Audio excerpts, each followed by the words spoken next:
Geography का क्या मतलब है? भौगोलिक। धरती की भौगोलिक स्थिति क्या है उसकी स्टडी को ज्योग्राफी बोलते हैं।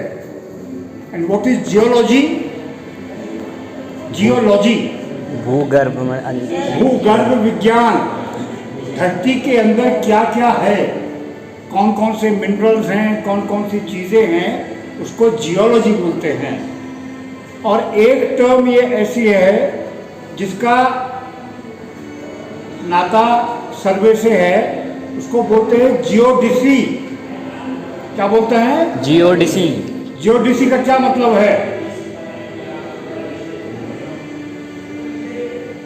The study of the shape of अर्थ।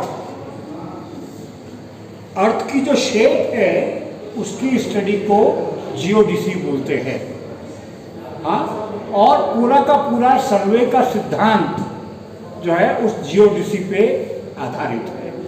ठीक है। 1802 में सर्वे हिंदुस्तान का शुरू हुआ मद्रास से, मेरीना बीच से। आप जब भी किसी ऑल्टीट्यूड पे जाते हैं तो उसका जब ऑल्टीट्यूड बताया जाता है तो उसमें ASL लिखा जाता है। So what do you mean by ASL? Above sea level. तो पूरे हिंदुस्तान भर का सी लेवल कहां से लिया गया? कहां से लिया गया? मेरीना बीच से, अरब सागर से। अरब सागर से जो सी लेवल था उसकी गणना की गई और वहां से ये सर्वे शुरू होता है। लेकिन बाद में जब ये एहसास हुआ कि समुद्र में भी ज्वार भाटे आते हैं, सी लेवल भी ऊपर और नीचे होता है, तो बाद में ऊपर और नीचे का मीन लेकर उसको ASL बनाया गया और उसके बाद से सारी गणनाएं की गई। हाँ, ट्रिग्नोमेट्रिकल सर्वे 1802 में विलियम लैम्पटन ने शुरू किया। जॉर्ज एवरेस्ट, जिनका जन्म 1790 में ग्रीनविच में हुआ। ग्रीनविच के नाम से कुछ आपको? उनका घर वहीं, वो वहीं पैदा हुए जहाँ से हम टाइम की गणना शुरू करते हैं। हाँ, 16 साल की उम्र में कंपनी की नौकरी में आ गए और हिंदुस्तान भेज दिए गए विद मिलिट्री ट्रेनिंग। थोड़ी इंजीनियरिंग की ट्रेनिंग थी और उनको विलियम लैम्पटन के साथ लगा दिया गया। 1823 में विलियम लैम्पटन की डेथ हो गई। उनकी कब्र आज भी हिंगिन घाट नासिक के पास है। और उसके बाद से पूरे हिंदुस्तान के सर्वे के इंचार्ज जॉर्ज एवरेस्ट रहे और वो पूरे हिंदुस्तान का ट्रिग्नोमेट्रिकल सर्वे माने पूरे हिंदुस्तान को या पूरे सब कॉन्टिनेंट को ट्रायंगल्स के माध्यम से जोड़ देना। ट्रिग्नोमेट्रिकल ट्रायंगल्स के माध्यम से जोड़ देना। और ये दुनिया में पहली बार हिंदुस्तान में हुआ और it was the biggest scientific exercise in those times.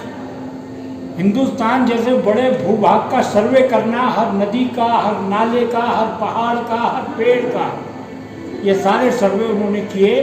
और 1830 तक आते आते वो देहरादून पहुँचे, मसूरी पहुँचे और ये जगह पर आके वो रहने लगे। 1800 वो जो बात आई राधानाथ सिकदर की, जब वो यहाँ पर आ गए और उन्होंने ये प्रयोगशाला स्थापित कर ली तो उन्होंने गवर्नमेंट कॉलेज कोलकाता को लिखा कि मुझे एक अच्छे सांख्यिकी और गणित के जानकार स्टूडेंट की ज़रूरत है जो मुझे यहाँ पर मेरी गणनाओं का काम कर सके। तो अंग्रेज प्रिंसिपल थे। अंग्रेज प्रिंसिपल ने 18 साल के लड़के राधानाथ सिकदर उनको रिकमेंड किया और राधानाथ सिकदर ने यहाँ पर आकर जॉर्ज एवरेस्ट के साथ रह के काम किया।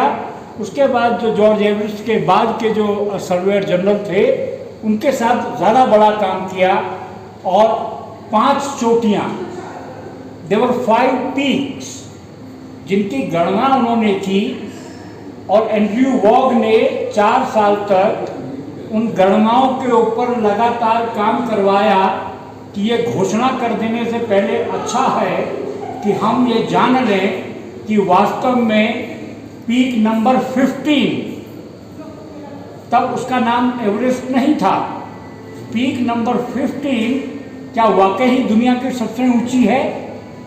और जब उनको ये पता चल गया and he was confirm that यही पीक जो है ये दुनिया की सबसे ऊंची पीक है, तब उन्होंने गवर्नमेंट ऑफ इंडिया उस ज़माने में रेकमेंड किया।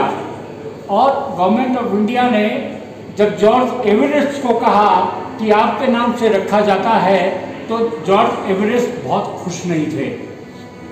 वो ये कहते थे कि किसी भी पीक का नाम किसी के नाम पर नहीं होना चाहिए, बल्कि जो उसका स्थानीय नाम है उस पर होना चाहिए। लेकिन क्या हुआ, सागरमाथा नेपाल में बोला जाता है, लेकिन नेपाल में सर्वे करना बैन था उन दिनों। Survey parties were not allowed to enter Nepal. So आप नेपाल से जब एंटर ही नहीं कर पाए और वहाँ से सर्वे ही नहीं कर पाए, तो सागरमाथा का नाम रूल आउट हो गया। फिर कहा कि भी तिब्बती नाम जोड़ो कोई देखो, तो तिब्बती नाम भी आया एक, लेकिन वो पर्टिकुलरली एवरेस्ट का नहीं था। वो जो 5-6 चोटियाँ हैं उनका एक सामूहिक नाम था।